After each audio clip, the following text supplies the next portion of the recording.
Hi there, boys and girls. Welcome to another story time with Mr. Riddle. I'm a little late getting the story out today. Sorry, I've been working on the walls again. But maybe for some of you, it might be 2 stories tomorrow. Today we're going to read the story called The True Story of the Three Little Pigs. It's written by John Skiska and illustrated by Lane Smith. I think you'll like it. Oh, I skipped a page. Everybody knows the story of the Three Little Pigs, or at least they think they do. But I'll let you in a little secret.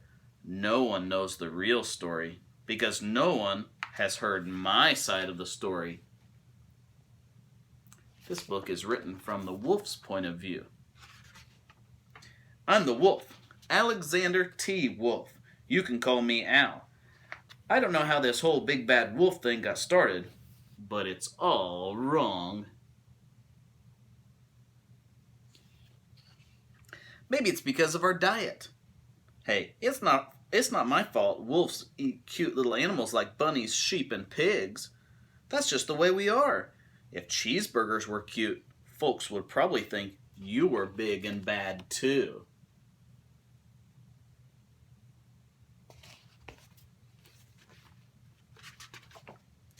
But like I was saying, this whole big bad wolf thing is all wrong. The real story is about a sneeze and a cup of sugar.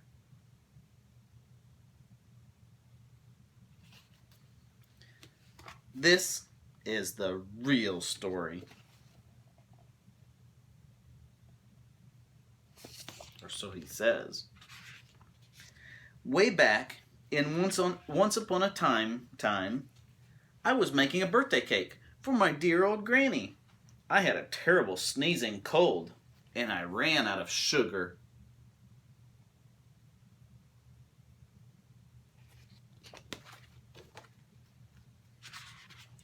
So I walked down the street to ask my neighbor for a cup of sugar.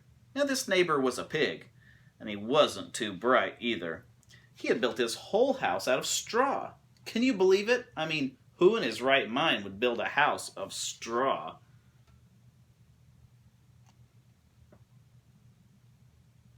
Here's the wolf going over to ask him for a cup of sugar. So of course, the minute I knocked on the door, it fell right in. I didn't want to just walk into someone else's house, so I called, little pig, are you in? But there was no answer. I was just about to go home without the cup of sugar for my dear old granny's birthday cake. There he is knocking on the door. That's when my nose started to itch. I felt a sneeze coming on. I huffed, snuffed.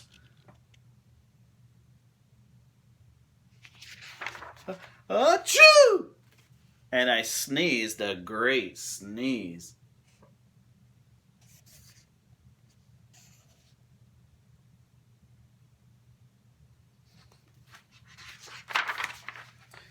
And you know what? That whole straw house fell down, and right in the middle of the pile of straw, there was the first little pig, dead as a doornail.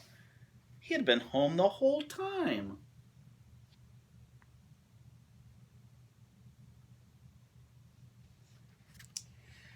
It seemed like a shame to leave a perfectly good ham dinner lying there in the straw, so I ate it up. Think of it as a big cheeseburger, just laying there. He ate the pig. That's what wolves do. I was feeling a little better, but I still didn't have my cup of sugar, so I went to the next neighbor's house. This neighbor was the first little pig's brother. He was a little smarter, but not much. He had built his house out of sticks.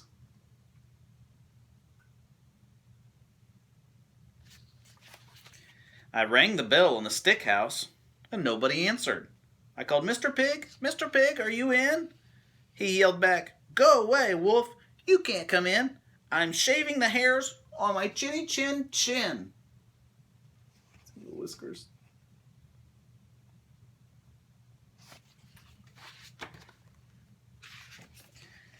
I had just grabbed the doorknob When I felt another sneeze coming, I huffed and I snuffed. I tried to cover my mouth, but achoo!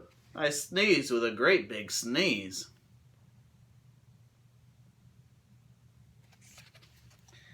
And you're not going to believe it, but this guy's house fell down just like his brother's.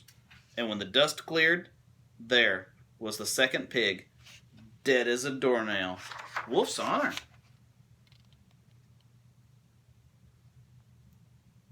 Do you think he's telling the truth?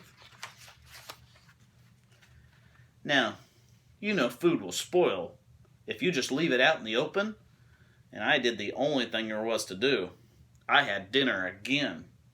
Think of it as a second helping, second suppers. I was getting awfully full, but my cold was feeling a little better now. But I still didn't have a cup of sugar for my dear old granny's birthday cake. So I went to the next house.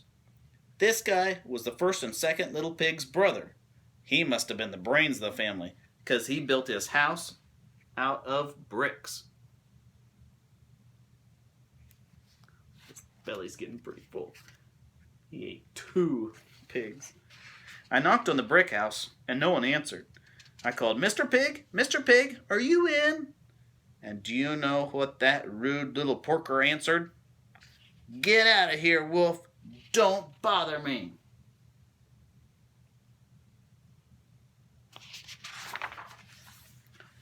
Talk about impolite. He probably had a whole sack full of sugar, and he didn't give me even one little cut for my dear sweet old granny's birthday cake. What a pig. I was just about to go home. Maybe make a nice birthday card instead of a cake.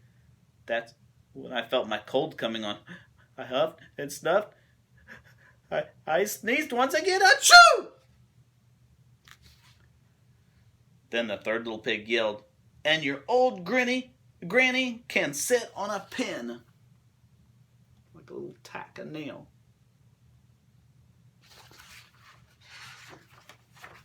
Can you see him peeking out the window?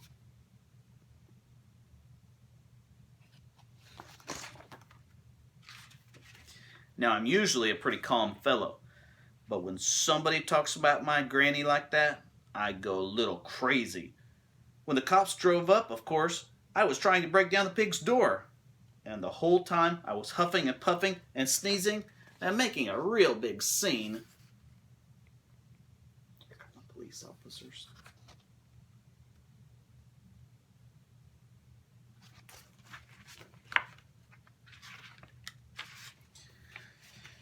The rest, as they say, is history. Oh, there he is in the newspaper. It says Big Bad Wolf. It says Wolf is big and bad. I'll huff and I'll puff. There it even shows his teeth. The news reporters found out about the 2 pigs I had for dinner. They figured a sick guy going to borrow a cup of sugar didn't sound very exciting. So they jazzed up the story with all that huff and puff and blow your house down. They made me the big bad wolf. That's it. The real story. I was framed. He's tearing up the newspaper. He said he was framed. It wasn't his fault. But could you loan me a cup of sugar? There he is in jail.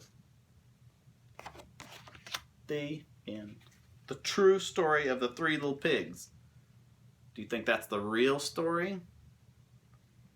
Maybe. See you later. See you tomorrow. Bye-bye.